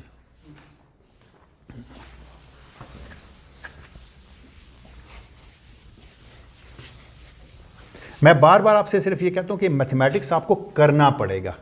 जब तक आप मैथमेटिक्स करेंगे नहीं, आपका इंट्यूशन डेवलप नहीं होगा इन चीज़ों का कि ये हो क्या रहा है। जब आप खुद सॉल्व करते हैं तो फिर आपको पता चलता है कि अच्छा ये चीज़ क्या है, ये चीज़ क्या है। आप जिस तरह सोच रहे हैं कि उसके मीनिंग वही हैं या कुछ और है, वो फिर मैथमेटिक्स आपको बता देता है। तो प्लीज़ आप इसको ज़रूर करें घर जाके।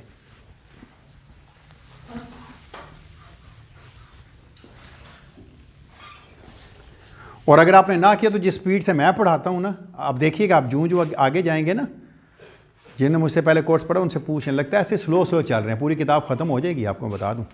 अभी तो लग रहा है बड़ा स्लो चल रहे हैं हम, देखिएगा कुछ नहीं बचा होगा एंड ऑफ द डे यहाँ। इसलिए अगर आप सवाल नहीं पूछेंगे तो मैं समझूंगा सब कुछ सही चल रहा है। अभी 2 नहीं हुए ना, और इसके पहले 2 ही बड़े स्कील से चैप्टर हैं। आगे इतनी ज़्यादा चीज़ें नहीं हैं इसमें, आगे तो उसने खुद से डिटेल से किया हो। तो पहले 2 में उसने एक लाइन लिखी है।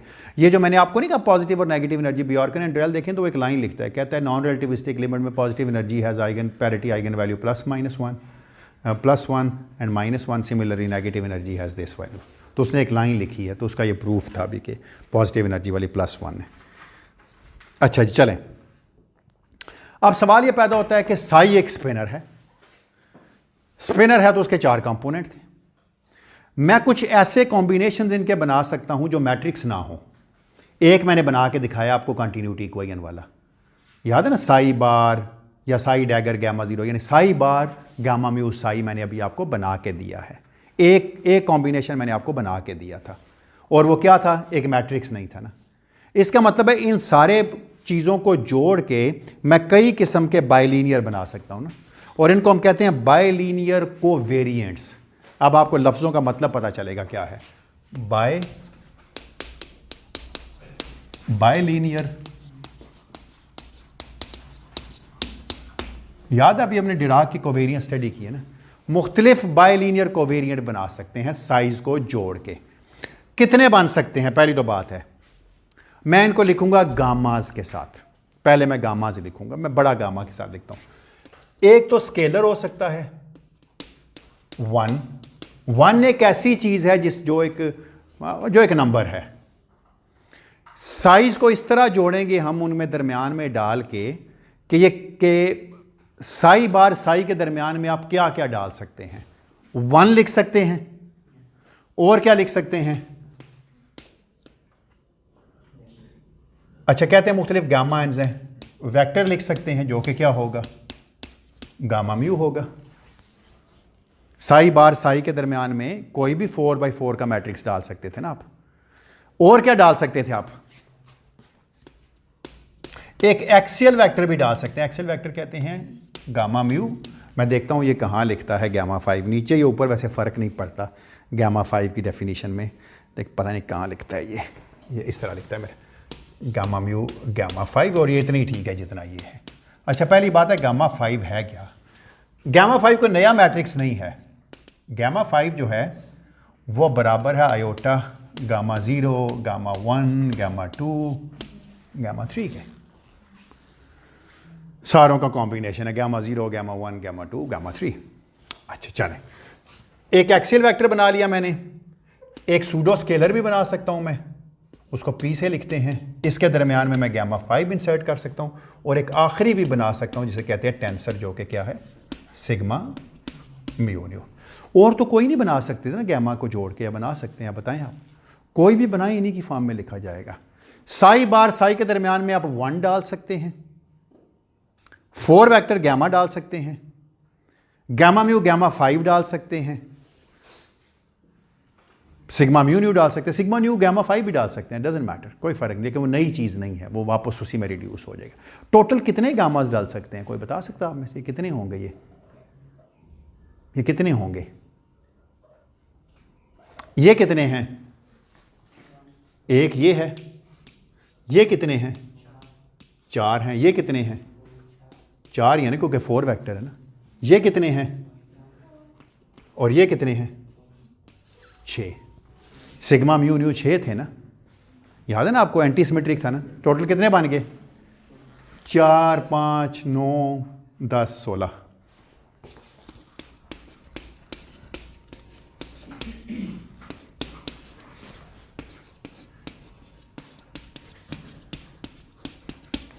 आप इस तरह के 16 कॉम्बिनेशंस डाल सकते हैं ना।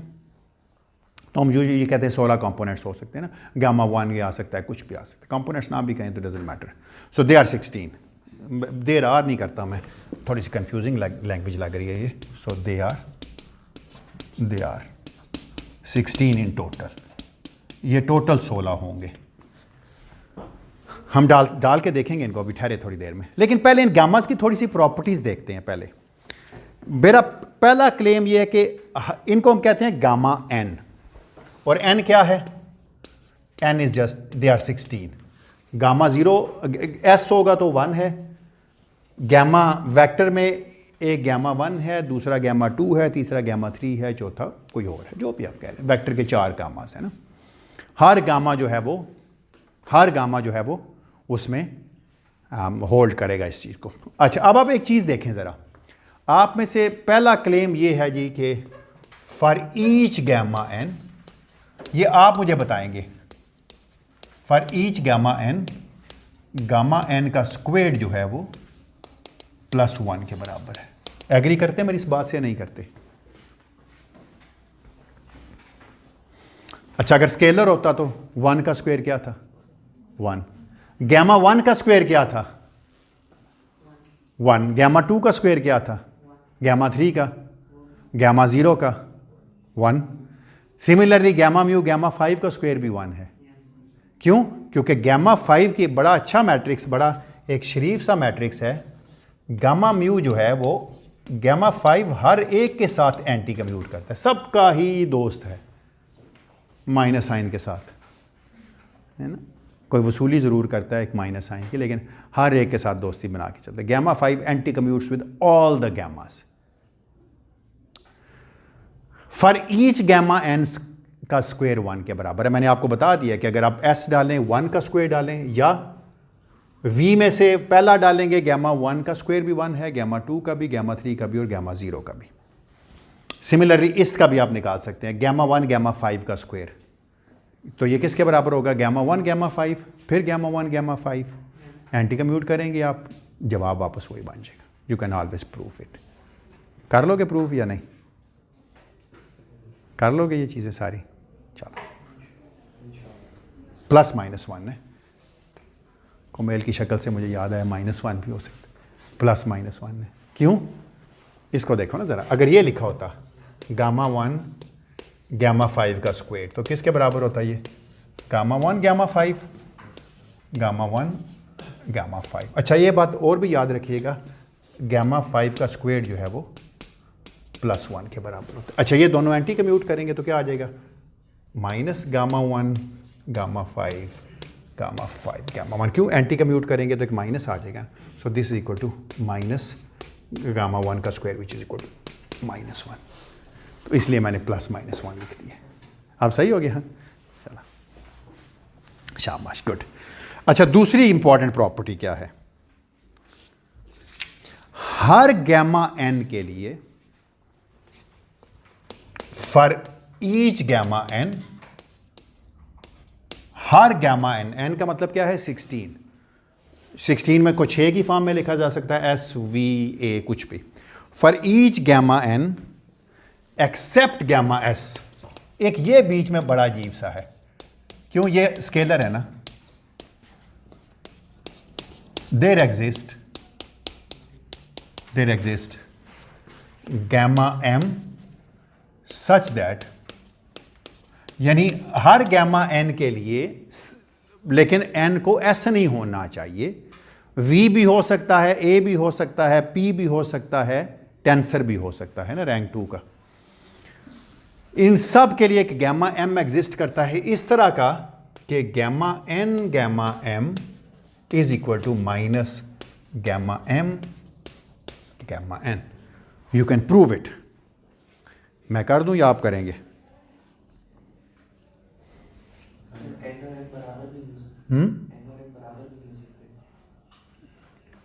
हाँ, डिफरेंट होंगे ना, बराबर नहीं है ना, बिल्कुल सही बात है, बराबर नहीं है, बिल्कुल ठीक है, बिल्कुल सही है। तो बता सकते आप में से मुझे कि कैसे करो प्रूफ मैं इसको? हालांकि आराम से प्रूफ कर सकता हूं मैं। कैसे प्रूफ कर सकते हैं आप इसको? कोई नहीं यार, इसको n को v कह लें, इसको गैमा 5 कह लें, p वाला, तो वो गैमा 5 गैमा व्यू नेगेटिव से एंटी कम्यूट नहीं करता उसके साथ, अभी तो मैंने बताया था। तो ये आराम से प्रूफ, बाकियों के लिए भी आप प्रूफ कर लें। अच्छा, एक और चीज़ मुझे आप में से कोई बता सकता है, what is trace of gamma n? कौन बता सकते हैं? कोमेल अभी नहीं बताना।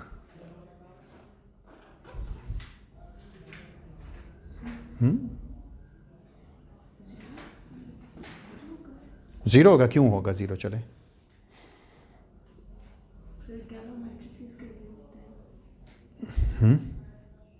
अच्छा चलें, एक काम करते हैं, अगर मैं इसको दोनों तरफ से गैमा m से मल्टीप्लाई कर दूं तो क्या होगा? प्रूफ करने के लिए गैमा n गैमा m का square is equal to minus gamma m gamma n gamma m। पर आप तो मुझे बता चुके हैं ना कि ट्रेस ऑफ गैमा m का स्क्वायर +-1 होता है ना, ऐसे ही होता है ना। तो अब आप इसका ट्रेस लें तो क्या जवाब आएगा? कौन बताएगा? इसको मैं ऐसे नहीं लिख सकता, this is equal to gamma n gamma m is equal to minus gamma m gamma n. Trace ले लें दोनों तरफ, क्या जवाब आएगा?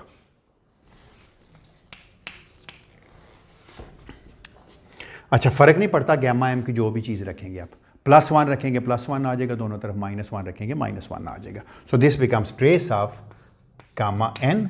गामा एम का इसकी जगह मैं लिख रहा हूँ +1, +-1 कुछ भी हो सकता था ना, मैं +1 रख रहा हूँ क्योंकि फ़र्क नहीं पड़ेगा +1 रखूँ या -1 रखूँ क्योंकि यहाँ भी आएगा। So this is equal to minus trace of gamma m gamma n gamma m. पर ट्रेस तो साइक्लिक होता है ना, तो क्या आंसर आ जाएगा इसका? Minus trace of gamma n gamma m का स्क्वायर। तो चाहे यहां पर भी ना आप इस तरह करें, इसको रखें चलें, गामा एम का स्क्वायर। तो जो मर्जी गामा एम की वैल्यू होती, +1 होती या -1 होती, इसका मतलब है this implies is trace of gamma n is equal to 0। क्यों? इसकी वैल्यू +1 होती या -1 होती, दोनों तरफ से कट जाती, तो trace of gamma n is equal to minus trace of gamma n. सारे ट्रेसलेस थे, अंडरस्टूड थी यार, सिवाय गैमा एस के। गैमा एस ट्रेसलेस नहीं, इसलिए ये आइडेंटिटी यही है ना, for each gamma n except gamma s, क्योंकि गैमा एस होता तो ये चीज़ ठीक नहीं थी। ठीक है, चलें।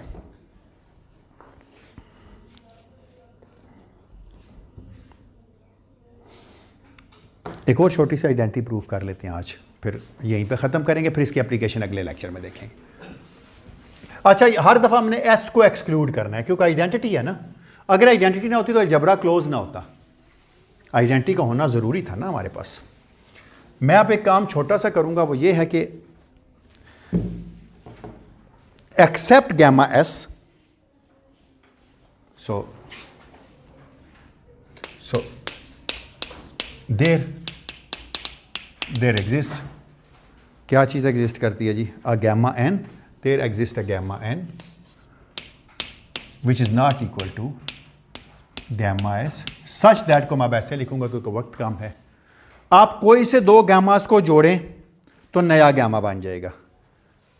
कोई गैमा एन है जो है गैमा एस के बराबर नहीं है, अगर आप इसको जोड़ें गैमा ए गैमा बी को, ए और बी कुछ भी हो सकते हैं, तो ये वापस आपको कोई उन्हीं गैमा में से गैमा दे देगा। बेशक देख लें। अच्छा चलें, मैं आपको साबित करता हूं। ए को वी कहें और बी को पी कह दें, सूडो स्केलर। सूडो क्या होता है वो अगली दफ़ा पता चलेगा आपको। तो क्या आंसर आ जाएगा इसका? Gamma v gamma a. V किसके बराबर था? Gamma mu. ए किसके बराबर था? तो ये क्या कौन सा बन गया था? गैमा ए नहीं बन गया था। तो कोई से दो को जोड़ा तो तीसरा बन गया। सिमिलरली आप बाकियों के लिए भी साबित कर लीजिएगा, मैं नहीं करूँगा, मेरे पास इतना टाइम नहीं है साबित करने का। ठीक है, तो मैं एक आखिरी प्रॉपर्टी रह गई, वो फिर मैं नेक्स्ट में प्रूफ कर दूंगा। वो एक इम्पॉर्टेंट प्रॉपर्टी है जो कि प्रूफ होनी चाहिए थी, और फिर मैं बाइलिनियर्स की कोवेरियंस को स्टडी करूंगा। तो मेरा ख्याल है आज मैं यहीं पे स्टॉप कर देता हूँ। कोई सवाल अगर हो आपका तो हम ये जो गैमा की एक चीज़ मैं साबित करूंगा कि आप गैमा लिख सकते हैं as a n gamma n superposition. तो साबित करेंगे कि गैमा के साथ मल्टीप्लाई करके ए की वैल्यू 0 भी हो सकती है और नॉन ज़ीरो भी हो सकता है डिपेंडिंग अपॉन। तो एक थोड़ा सा उसमें थोड़ा लंबा काम है, 5-10 मिनट लग जाएंगे उसमें। तो हाँ, वो अब मैंने क्यों बनाए हैं ये गामास? ये मैंने इसलिए बनाए कि अगले लेक्चर में मैं साबित करूंगा कि अगर आप ये चीज़ बनाते साई बार गामा साई, तो ये क्या बनता? ये एक 1/1 का बनता ना मैट्रिक। कितने बन सकते थे? 16 बन सकते थे ना ऐसे। Psi bar scalar psi, psi bar vector psi, psi bar axial vector psi, pseudo scalar और टेंसर। मैं इन सब की ट्रांसफॉर्मेशन स्टडी करूंगा under proper and improper Lorentz transformation, और साबित करूंगा कि वेक्टर वाले किस तरह ट्रांसफॉर्म होते हैं, स्केलर किस तरह ट्रांसफॉर्म होता है, सूडो स्केलर क्यों उसको कहते हैं। वो ऐसे तरह ट्रांसफॉर्म होगा कि वो ट्रांसफॉर्म स्केलर की तरह होगा, लेकिन उसके साथ एक माइनस साइन आ जाएगा। तो बिल्कुल स्केलर की तरह लगेगा, लेकिन साथ में एक नेगेटिव साइन देगा। तो ये सारी चीज़ें हम अगली दफ़ा अगले लेक्चर में देखेंगे। कोई सवाल अगर हो यहाँ तक किसी का तो जी कुमेर। गैमा तो 4/4 का मैट्रिक्स है। हाँ हाँ हाँ, आइडेंटिटी है ना, आइडेंटिटी मैट्रिक्स है। गैमाज आर मैट्रिसेस 4/4 के। ये स्केलर है। यहाँ पे आपने लिखा है कि ना gamma n is not equal to gamma s, और फिर आपने आइडेंटिटी में राइट साइड पे लिखा है equal to gamma s। Gamma s जो है ना ये आइडेंटिटी मैट्रिक्स है ना, मैं ये लिखता हूँ, 1 नहीं लिखता। अगर a और b बराबर होते तो gamma s आ जाता ना। अगर ए और बी बराबर होते तो 1 आ जाता, या प्लस -1। हाँ तो gamma s की फॉर्म नहीं, गैमा एस तो प्लस ही 1 होता है ना, गैमा एस का स्क्वायर तो +1 है ना। मतलब मैट्रिक्स या था, आइडेंटिटी मैट्रिक्स या था। नहीं, गैमा का स्क्वायर जो है वो +-1 हमने लिखा था ना पहले, तो ये +1 भी हो सकता था, -1 भी हो सकता था ना, क्योंकि ये था ना, आप ये कह रहे हैं ना ए और बी बराबर हो जाते अगर, तो गैमा एम का square this is equal to +-1। Identity matrix नहीं, 1 कह रहा हूँ मैं, क्योंकि चारों गैमा में, अच्छा इस सेंस में कह रहे हो कि +- आइडेंटिटी मैट्रिक्स हो जाएगा। हाँ तो यहाँ पे +- चाहिए a और b में +- लैम्डा है। नहीं, मैं कह रहा हूँ स्केलर नहीं है ना, स्केलर नहीं है तो लेकिन अप टू द साइन ए और बी मुख्तलिफ है ना। अगर ए और बी सेम होंगे फिर तो बात ही बिल्कुल बदल जाएगी ना, फिर तो एक नंबर आ जाएगा, आइडेंटिटी आ जाएगा ना, फिर ये गैमा नहीं होगा ना। नहीं, मैं ये कहना चाह रहा हूँ कि अगर a और b से कोई gamma n आती है मिसाल के तौर पर, a और b को अगर मैं फ्लिप कर दूँ ba कर दूँ तो नेगेटिव gamma n नेगेटिव आ जाएगा। तो साइन अप हो। हाँ हाँ, नहीं अब तो वो तो गैमा की एंटी सिमेट्री प्रूफ कर देगी ना हमें, वो तो देखेंगे कि क्या है। लाजमी तो नहीं सिग्मा म्यू न्यू के साथ वो उस तरह बिहेव करे, तो मैं अगले लेक्चर में पहले सिग्मा म्यू न्यू के साथ ही गैमा 0 को प्रूफ करूँगा, फिर आगे चलूँगा, फिक्र ना करो, इसलिए छोड़ दिया वो अभी आज के लिए। वहाँ पे थोड़ा सा अल्फाज का मसला रहता है, क्योंकि मैथ्स में देयर एग्जिस्ट का मतलब ये होता है कि कम से कम एक ऐसी चीज़ एग्जिस्ट करती है, बाकी ट्रू नहीं। तो फॉर ऑल है कि देयर एग्जिस्ट होती है।